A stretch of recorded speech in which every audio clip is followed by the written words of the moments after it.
আজকে আমরা সাইয়েদনা ওমর ফারুকের বায়োগ্রাফি সম্পর্কে জানব। ওমর ফারুক রাদিয়াল্লাহু তাআলা আনহু, the super hero of this ummah. এই উম্মার সুপার হিরো তিনি। রাব্বুল আলামিন বলেন, মুহাম্মাদুর রাসূলুল্লাহি ওয়াল্লাযীনা মাআহু আশিদ্দাউ আলাল কুফারি রুহামাউ বাইনাহুম। মুহাম্মদ সাল্লাল্লাহু আলাইহি ওয়াসাল্লাম আল্লাহর রাসূল, তার সাথে যারা থাকে মানে তার সাহাবারা নিজেরা পুষ্পকমল, কাফেরদের ব্যাপারে তারা বজ্র কঠোর। সুবহানাল্লাহ পড়েন।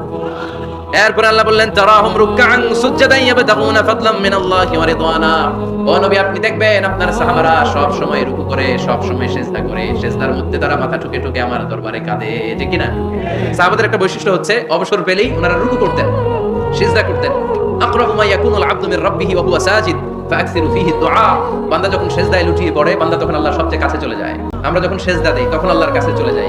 কখন কাছে চলে যাই? যখন কি দেই? আপাত দৃষ্টিতে মনে হয় আমার সেজদাটা মসজিদের টাইলসের উপরে পড়েছে, জায়নামাজের উপরে পড়েছে, মসজিদের কাতারের উপরে, মুসল্লার উপরে পড়েছে, কিন্তু আল্লাহর হাবিব বলেন তোমার সেজদাটা আল্লাহর কুদরতি পায়ের উপরে পড়েছে। সাহাবীরা সব সময় রুকু সেজদায় পড়ে থাকতেন, আল্লাহর কাছে তারা চাইতেন। তাই আমাদের মডেল হবে সাহাবা। আমাদের মডেল হবে কারা? আওয়াজ করে বলেন কারা? এই মেসেজটা বাড়িতে নিয়ে যেতে পারবেন তো? This is the first message I drop today for the people of Faridpur. ফরিদপুরবাসীর জন্য আজকে আমার প্রথম মেসেজ, আমাদের মডেল হচ্ছে সাহাবারা, ঠিক না?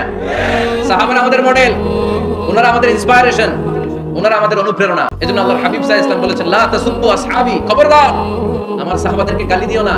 তোমরা যদি উহুদ পাহাড় পরিমাণ স্বর্ণ দান করো, আমার সাহাবারা ওই কঠিন মুহূর্তে যে এক মুঠ চাল দান করেছিল, ওই চালের দানের সমান হবে না। আবার বিশ্বনবী বলতেন, খায়রুল কুরুনি কারনি সুম্মা আল্লাযীনা ইয়ালুনাহুম সুম্মা আল্লাযীনা ইয়ালুনাহুম, সবচেয়ে শ্রেষ্ঠ যুগ আমার যুগ, তারপরে আমার সাহাবাদের যুগ, তারপরে তাবেঈদের যুগ। পড়েন সুবহানাল্লাহ। সবচেয়ে শ্রেষ্ঠ যুগ হচ্ছে সাহাবাদের। নাকি এখন প্লেন আবিষ্কার হয়েছে, রকেট আবিষ্কার হয়েছে, মডার্ন টেকনোলজি সব আমাদের হাতে, এজন্য এই যুগটা শ্রেষ্ঠ নাকি? আল্লাহর হাবিব সাল্লাল্লাহু আলাইহি ওয়াসাল্লাম বলেছেন, সাহাবাদের যুগটা হচ্ছে গোটা দুনিয়া যত যুগ এই পৃথিবী দেখেছে সবচেয়ে শ্রেষ্ঠ যুগ হচ্ছে সাহাবাদের যুগ। চিল্লায়ে বলেন ঠিক কি না? আবার আল্লাহ বললেন, রাদিয়াল্লাহু তাআলা আন, রব্বুল আলামিন দুনিয়ার কোন গোষ্ঠীর ব্যাপারে, দুনিয়ার কোন জাতির ব্যাপারে, দুনিয়ার কোন মানুষদের ব্যাপারে রিদওয়ানুল্লাহ, আল্লাহর সন্তুষ্টির কথাটা বলেন নাই, শুধু বলেছেন কেবলমাত্র সাহাবাদের জন্য। সুবহানাল্লাহ পড়েন। এজন্য সাহাবাদের নাম শুনলে কি পড়তে হয়? আমি যদি পড়ি আবু বকর, এরপর কি পড়বেন? যদি পড়ি ওমর, যদি পড়ি আলী, যদি পড়ি উসমান রাদিয়াল্লাহু তাআলা আনহু, আল্লাহ তাআলা ওনাদের উপর খুশি হয়েছে, ঠিক কি না? এজন্য সাহাবারা আমাদের মডেল। আজকে আমরা সাহাবাদের জীবন চরিত্র সম্পর্কে কিছু জানার চেষ্টা করব এবং সেই জীবনের আলোকে আমাদের জীবনকে আলোকিত করতে চেষ্টা করব ইনশাআল্লাহ। পড়ে সবার মনোযোগ আছে তো? আজকে আমরা সাইয়েদনা ওমর ফারুকের বায়োগ্রাফি সম্পর্কে জানব। ওমর ফারুক রাদিয়াল্লাহু তাআলা আনহু, the super hero of this ummah. এই উম্মার সুপার হিরো তিনি, ঠিক কি না? ওনার মুখের আগে লাঠি চলতো বেশি। সুবহানাল্লাহ পড়বেন না? মাঝে মাঝে লাঠি চালানোর দরকার আছে না নাই? সাইয়েদনা ওমর ফারুক আমাদের জন্য অনুপ্রেরণা। He is the real superhero of Muslim ummah. তিনি এই উম্মার রিয়েল সুপার হিরো। এজন্য ওনার জীবনী থেকে আমরা কিছু শিক্ষা নেওয়ার চেষ্টা করব ইনশাআল্লাহ। পড়েন সাইয়েদনা ওমর ফারুক কিভাবে ইসলাম ধর্ম গ্রহণ করলেন, কিভাবে বিশ্বনবীর প্রাণের কলিজা টুকরা হলেন, এটা দিয়ে আমরা শুরু করি। আল্লাহ তাআলা সাইয়েদনা ওমর ফারুকের হৃদয়ের মধ্যে 3টা ধাক্কা মেরেছেন, ঈমানের ধাক্কা। আওয়াজ করে বলতে হবে কয়টা? জোরে বলেন তো কয়টা? 3টা ঈমানি ধাক্কা। এক হচ্ছে বিশ্বনবীর দোয়ার ধাক্কা, একই দোয়ার ধাক্কা। 2 হচ্ছে সূরা হাক্কা দিয়ে দিয়েছেন আল্লাহ এক ধাক্কা, সুবহানাল্লাহ পড়বেন না? 3 হচ্ছে সূরাতুত তাহা দিয়ে আল্লাহ দিয়েছেন আরেকটা ধাক্কা। এই 3টা ঈমানি ধাক্কা যখন সাইয়েদনা ওমর ফারুকের হৃদয়ে লাগলো, উনি পড়তে আরম্ভ করেছেন, আশহাদু আল্লা ইলাহা ইল্লাল্লাহ ওয়া আশহাদু আন্না মুহাম্মাদান আবদুহু ওয়া রাসূলুহু। চিল্লায়ে বলেন আল্লাহু আকবার। বিশ্বনবী মক্কায় বসে বসে তাহাজ্জুদের সালাত পড়ে আল্লাহর কাছে দোয়া করলেন, আল্লাহুম্মা আইজ্জাল ইসলাম বিআহাব্বির রাজুলাইনি ইলাই। ও আল্লাহ, 2জন লোকের নাম বলবো, 2জনের দরকার নেই, এই 2জনের একজনকে আপনি ইসলামের সুশীতল ছায়া তলে এনে ইসলামকে বিজয় দান করে দেন। মুহূর্তের মধ্যে দোয়াটা কবুল করে নিয়েছে কে? বিশ্বনবী বললেন, আল্লাহ 2জনের নাম বলবো আজকের দোয়ায়, আবি জাহল ইবনে হিশাম, হয়তো হিশামের বেটা আবু জাহলকে আপনি ইসলামের ভিতরে নিয়ে আসেন, কিংবা ওমর ইবনুল খাত্তাব, খাত্তাবের বেটা ওমরকে আপনি ইসলামের ছায়া তলে নিয়ে আসেন। ওমর ফারুকের জন্য দোয়াটা কবুল করে নিয়েছে কে? মক্কার যে অবস্থা, আল্লাহর হাবিব সাল্লাল্লাহু আলাইহি ওয়াসাল্লাম বুঝলেন মক্কার এই 2জনের একজন যদি আমার সাথে না থাকে তাহলে মক্কায় দাওয়াতি কাজ চালিয়ে যাওয়া যাবে। আল্লাহ বললেন, আল্লাহ বেশি চাই না, এই 2জনের একজন, হয় আবু জাহেল নয় ওমর, হয় আবু জাহেল নয় ওমর। বিশ্বনবী যখন দোয়া করলেন, এই দোয়ার একটা ঈমানি ধাক্কা, নূরানি ধাক্কা সাইয়েদনা ওমর ফারুকের হৃদয়কে স্পর্শ করে গেল। দোয়া ইজ লাইক এ মিসাইল। এই যে আমরা দোয়া করি, এটা মিসাইলের মতো। যুদ্ধে মিসাইল হামলা করে না? মিসাইল হামলা করার পরে এই মিসাইল লক্ষ্য বস্তুতে যে ভেদ করে, ঠিক কিনা? তেমনি দোয়ার মতো যদি আপনি দোয়া করতে পারেন, আপনি যেই জন্য দোয়া করেছেন ঠিক ওই জায়গায় যে আপনার দোয়া স্পর্শ করে, সুবহানাল্লাহ বলবেন না? বিশ্বনবীর দোয়ার মাধ্যমে প্রথমে সাইয়েদনা ওমর ফারুকের হৃদয়ে ধাক্কা লাগলো, 2 নম্বরে রব্বুল আলামিন সূরাতুল হাক্কা দিয়ে ওমর ফারুকের হৃদয়ের মধ্যে দিলেন এক ধাক্কা। পড়েন আল্লাহু আকবার। কোরআনের ভেতরে সূরাতুল হাক্কা নামে একটা সূরা আছে না নাই? আল হাক্কাতু মাল হাক্কা ওয়া মা আদরাকা মাল হাক্কা। পড়েন আল্লাহু আকবার। বিশ্বনবী যখন দোয়া করলেন, ওই দোয়া যখন সাইয়েদনা ওমর ফারুকের হৃদয়ে স্পর্শ করলো, সাইয়েদনা ওমর ফারুক সব সময় বিশ্বনবীরে ফলো করতে আরম্ভ করলেন। বিশ্বনবী ডানে গেলে লুকিয়ে লুকিয়ে ওমর ফারুক ডানে যায়, বিশ্বনবী বায়ে গেলে লুকিয়ে লুকিয়ে ওমর ফারুক বায়ে যায়। বিশ্বনবী একবার মসজিদুল হারামে যে নামাজ পড়তে শুরু করলেন, ওমর ফারুক তখন বিশ্বনবীর পিছু পিছু ছদ্মবেশে পেছন থেকে যে বিশ্বনবী কিভাবে নামাজ পড়ে দেখতে শুরু করলেন। বিশ্বনবী ইন দা মিন টাইম এশার নামাজে আল হাক্কাতু মাল হাক্কা তেলাওয়াত শুরু করে দিলেন। আল হাক্কাতু মাল হাক্কা তেলাওয়াত শুরু করে দিলেন। তেলাওয়াত করতে করতে বিশ্বনবী যখন তেলাওয়াত করতেছে, ওমর ফারুকের দুলতেছে আর মজা পাচ্ছে। তুমি বিশ্বনবীর কণ্ঠ বুঝি আমার মতো কণ্ঠ, আপনার মতো কণ্ঠ, আহমদ বিন ইউসুফের কণ্ঠ, আব্দুল বাসিতের কণ্ঠ না। আর বিশ্বনবীর গলায় যে কি সুরের ঝংকার আল্লাহ দিয়েছেন, কি সুরের লহরি আল্লাহ দিয়েছেন, একবার যে শুনতো পাগল হয়ে যেত। আল্লাহু আকবার। বিশ্বনবী সূরা হাক্কা মন্ত্রমুগ্ধ তেলাওয়াতে, মন্ত্রমুগ্ধ সুর দিয়ে, মন্ত্রমুগ্ধ কণ্ঠ দিয়ে তেলাওয়াত করতে লাগলেন। এশার সালাতে ওমর ফারুক দুলতে লাগলেন। ওমর ফারুক যত শুনে অবাক হয়ে যায়, যত শুনে অবাক হয়ে যায়, যতই শুনে অবাক। কিরে? কারণ তিনি আরবি ভাষা বুঝতেন। এত সুন্দর শব্দের গাঁথনি, এত প্রাঞ্জল বর্ণনা, এত সুন্দর অন্তমিল, এটা কবিতা না হয়ে পারে না।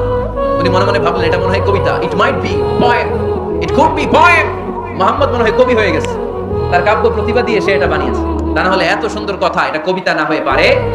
ইন দ্য মিন টাইম বিশ্বনবী কিন্তু দেখতেছেন না যে পেছনে ওমর। বিশ্বনবী তেলাওয়াত করছিলেন, ইন দ্য মিন টাইম বিশ্বনবী পড়ছিলেন ওমা হুয়া বিকাউলি শাইরিন কলিলাম মা তুমিনুন। এর অর্থ হলো এটা কোনো কবির কথা নয়, খুব অল্প সংখ্যক লোকই তোমরা ঈমান আনো। সুবহানাল্লাহ পড়েন। এটাকে বলে কোইনসিডেন্ট। কোইনসিডেন্ট হুট করে অনেক সময় মিলে যায়, যায় কি যায় না? আপনি একজনের কথা ভাবতেছেন, বাজারে গেলেন, বাজারে যেই দেখেন ওই লোকটা দাঁড়ায় আছে, এরকম হয় কি হয় না? কোইনসিডেন্ট। ওমর ফারুক মনে মনে যেটা ভাবতেছে ওই কথা দিয়ে বিশ্বনবী তেলাওয়াত করতেছে। আল্লাহু আকবার। বিশ্বনবী যে আয়াত তেলাওয়াত করছিলেন, আয়াতের অর্থ হলো এটা কোনো কবির বানানো কবিতা না, খুব অল্প সংখ্যক লোকই তোমরা ঈমান আনো। ওমর ফারুক আটকে উঠলেন, থমকে দাঁড়ালেন। ঘটনা কি? আমি মনে মনে ভাবলাম কি এত সুন্দর কথা, এটা তো মানুষের কথা হতে পারে না, এটা নিশ্চয়ই কবিতা, কবির কথা। কিন্তু মুহাম্মদ এখন আবার বলতেছে ওমা হুয়া বিকাউলি শাইর, এটা কোনো শায়েরের কবির কথা নয়। কলিলাম মা তুমিনুন, অল্পই তোমরা ঈমান আনো। তার মানে আমার মনে যা চলে মুহাম্মদ এটা টের পায়। মুহাম্মদ গণক, নাউজুবিল্লাহ পড়বেন না? মুহাম্মদ অনেক বড় মাপের একজন গণক। মানুষের হৃদয়ে কি চলে, মনে মনে কি ভাবে, মুহাম্মদ না দেখেও বলে দিতে পারে। ইন দা মিন টাইম বিশ্বনবী পরের আয়াতে বললেন ওয়ালা বিকাউলি কাহিনিন কলিলাম মা তাযাক্কারুন। এই আয়াতের অর্থ হলো এটা কোনো গণকের বানানো গণনা নয়, খুব অল্প সংখ্যক লোকই তোমরা উপদেশ হিসেবে এটাকে মানো। সুবহানাল্লাহ পড়েন। এবার আর ওমর ফারুকের সহ্য হয় না, কি আজীব তামাশা। প্রথমে মনে করলাম কবিতা, মুহাম্মদ কই কবি না, সে কবি না, এটা কবিতা না। তারপরে ভাবলাম সে গণক, সে আয়াত পরে পরে বলে দিল এটা গণনা নয়, তাহলে এটা কি? এটা কি কবিতাও না, গণনাও না, তাহলে এটা কি? বিশ্বনবী তখন বললেন তানজিলুম মির রাব্বিল আলামিন। সুবহানাল্লাহ পড়েন। পরের আয়াত ছিল তানজিলুম মির রাব্বিল আলামিন। এটা দুনিয়ার কোনো কবির বানানো কবিতা না, এটা কোনো গণকের গণনা না, এটা কোনো সাহিত্যিকের বানানো সাহিত্য নয়, এটা মহাবিশ্বের পরিচালক রব্বুল আলামিনের কাছ থেকে পাঠানো কিতাব কোরআন। সূরা হাক্কার ধাক্কায় ওমর ফারুক গাইজ। প্রথমে ধাক্কাটা লাগলো যে দোয়া। বিশ্বনবী তাহাজ্জুদে কেঁদে দোয়া করলেন আল্লাহ হয় আবু জাহেলরে দিবা নাইলে ওমরে দিবা। ওই দোয়া ওমর ফারুকের হৃদয়ে ছোঁয়া লেগেছে। এরপর হাক্কা, সূরাতুল হাক্কা দিয়ে দিলে এক ধাক্কা। এই ধাক্কা খেয়ে উথাল পাতাল হৃদয়ের মধ্যে, হায় রে এ কি বাণী, এ কেমন কথা, কে মুহাম্মদ? তারপরে শয়তানের ওয়াসওয়াসা আছে না নাই? আল্লাহ বলে যতই ওয়াসওয়াসা ওমরকে দেয়া হোক, আমি ওমর ফারুককে এই মুসলিম উম্মতের সেনাপতি বানিয়ে ছাড়বো, আমি সেনাপতি বানাবো। এবার 3 নাম্বার ডোজ। ডাক্তারের কাছে গেলে প্রথমে দেখবেন সিম্পল ডোজ দেয়, নরমাল ওষুধ, এটাতে কাজ না হলে ডোজ বাড়ায়, একেবারে কাজ না হলে অ্যান্টিবায়োটিক মারে, আছে না নাই? আল্লাহ প্রথমে দোয়ার ছোঁয়া লাগালেন, তারপর সূরা হাক্কা দিয়ে ধাক্কা মারলেন, এরপরে রব্বুল আলামিন বলেন এবার 3 নাম্বার ডোজ সূরা তাহা দিয়ে আমি তোমার হৃদয়টারে উজালা বানায় দেব রে উমার। শয়তান ওদিকে ওয়াসওয়াসা, খেলা দুই দিক থেকে চলতেছে। আল্লাহ তাআলা হেদায়েতের রাস্তায় টানছে, শয়তান জাহান্নামের দিকে টানছে। ঘোষণা দেয়া হলো মক্কায় মুহাম্মাদের মাথা কেটে এনে দিলে এত এত স্বর্ণ মুদ্রা দেয়া। ওমর রাজি হয়ে গেলেন, নাঙ্গা তলোয়ার নিয়ে বিশ্বনবীর মাথা কাটার জন্য ছুটলেন। নাউজুবিল্লাহ পড়বেন না? বনু সাহারা গোত্রের এক লোক বলে, আই না ইয়া আমার, কই যাও? মুহাম্মদের মাথা কাটতে যাই। আরে মুহাম্মদের মাথা কাটতে যাও? তোমার বোন ফাতিমা বিনতে খাত্তাব আর তোমার বোন জামাই সাঈদ কদ সাবা, এরা তো ধর্ম ত্যাগ করে ফেলছে। এটা তো আমাদের ধর্ম ত্যাগ করে মুহাম্মদের ফলোয়ার হয়ে গেছে। আগে ওমর ঘর সামলাও, পরে মুহাম্মদের মাথা কাটতেছে। ওমর ফারুক অবাক হয়ে গেলেন, তলোয়ার নিয়ে বিশ্বনবীর দিকে না যেয়ে নিজের বাড়ির দিকে চলে গেলেন। বিশ্বনবীর আপন বোন ফাতিমা বিনতে খাত্তাব, বোন জামাই সাঈদ আর খাব্বাব রাদিয়াল্লাহু তাআলা তিনজন মিলে সূরা তাহা তেলাওয়াত করছিলেন। পড়েন সুবহানাল্লাহ। মক্কায় লুকিয়ে লুকিয়ে দাওয়াত হতো। খাব্বাব রাদিয়াল্লাহু তাআলা আনহু একটা চামড়ার ফলকের মধ্যে সূরা তাহার কয়েকটা আয়াত এনে ওমর ফারুকের বোন আর বোন জামাইকে শিক্ষা দিচ্ছে, ট্রেনিং দিচ্ছে। সুবহানাল্লাহ পড়েন। লুকিয়ে লুকিয়ে ওমর ফারুক যখন ঘরে চলে আসলেন, এরা তটস্থ হয়ে গেল। সাইয়েদনা খাব্বাব বিছানার তলায় লুকিয়ে গেলেন। ওমর ফারুক বললেন, দরজা খোলো। ফাতিমা বিনতে খাত্তাব দরজা খোলার পরে নির্মম ভাবে সাইয়েদনা ওমর রাদিয়াল্লাহু তাআলা বোনের গায়ে আঘাত শুরু করে দিল। বোন জামাইকে আহত করতে শুরু করলো আর বলতে শুরু করলো, তোরা পাগল হলি কেন? কি আছে ওই মুহাম্মাদের মধ্যে? কি জাদু নিয়ে এসেছে? সে যাই বলে লোকজন পাগল হয়ে যায়, সবাই তার উপর কালিমা পড়ে ঈমান এনে ফেলে। কি এমন জিনিস তোদের কাছে আছে যেটা দেখে মুহাম্মদকে তোরা ভালোবাসলি? কি আছে? কি পড়তেছিলি আমারে দেখা? ফাতিমা বলে, ইন্নাকা রিজসুন লা ইয়ামাসসুহু ইল্লাল মুতাহহারুন। আমার ভাই ওমর, তুমি নাপাক। তুমি কি? লা ইয়ামাসসুহু ইল্লাল মুতাহহারুন, পবিত্রতা অর্জন না করে এই কোরআন ধরা যায় না। সুবহানাল্লাহ পড়েন। ওমর ফারুক গোসল করে আসলেন, কারণ ধাক্কা তো আগে কয়েকটা খাইছে। কথা বুঝেন নাই বোধহয়? প্রথমে দোয়ার ধাক্কা, পরে কোন সূরা দিয়ে ধাক্কা? ধাক্কা দিয়ে ধাক্কা। 3 নম্বরে এখন আরেকটা ধাক্কা খাবে। গোসল করে আসলেন। ফাতিমা বিনতে খাত্তাব বললেন, গোসল যখন করে এসেছেন, এই নেন। ওমর ফারুক এবার চামড়ার কাপড়ের মধ্যে সূরা তাহার প্রথম আয়াতের দিকে নজর করেই কোরআনের প্রেমে পড়ে গেলেন। পড়েন সুবহানাল্লাহ।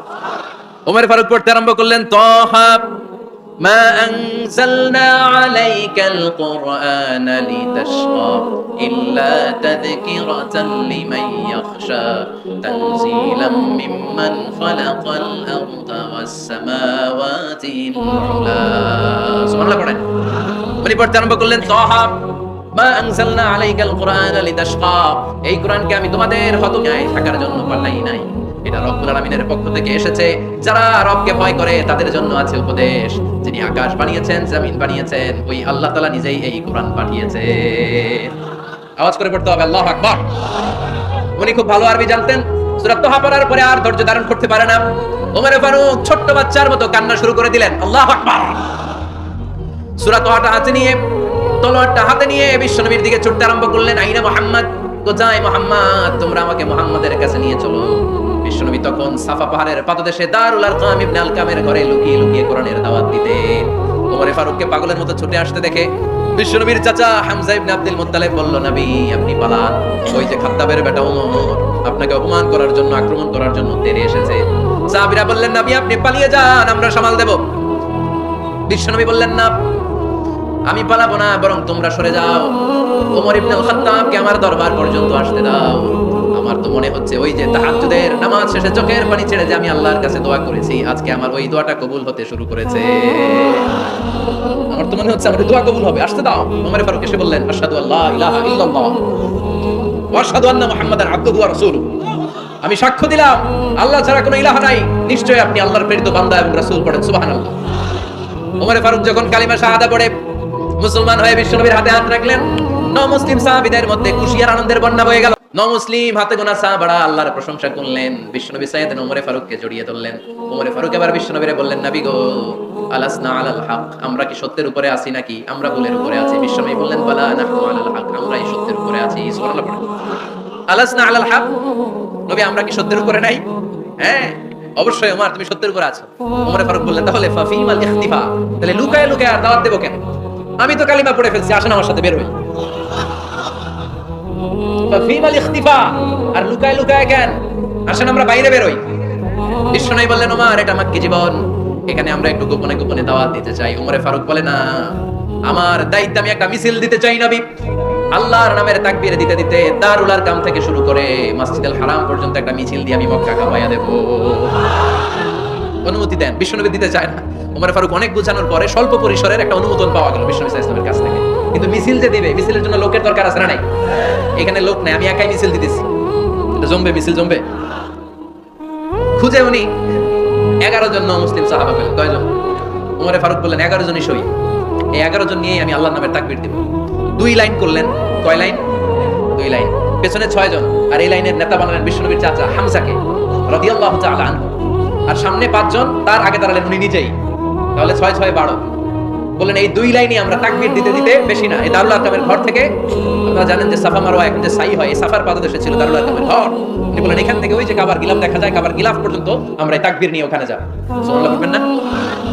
ওখানে উনি দাঁড়িয়ে ছোট্ট একটা ভাষণ দিয়েছিলেন। উনি বলেছিলেন মান আরাদা আন তাসকুলা উম্মু ওয়া ইয়াজামা ওয়ালাদু ওয়া তারমিলা যাওজাতুহু ফালিয়াসুদ্দানি। খেয়াল করে শুনেন, কান দুইটা খরগোশের কানের মতো খাড়া করেন। উনি এক বাক্যের একটা ভাষণ দিলেন। ভাষণ দিতে জানলে বড় ভাষণ দেয়া লাগে না, এক বাক্যের ভাষণ দিয়ে গোটা বিশ্বকে ঝাঁকুনি মারা যায়। চিল্লায় বলো ঠিক কিনা? ওমর ফারুক এক বাক্যের একটা ছোট্ট ভাষণ দিলেন, মান আরাদা আন তাসকুলা উম্মু। কে আছো মায়ের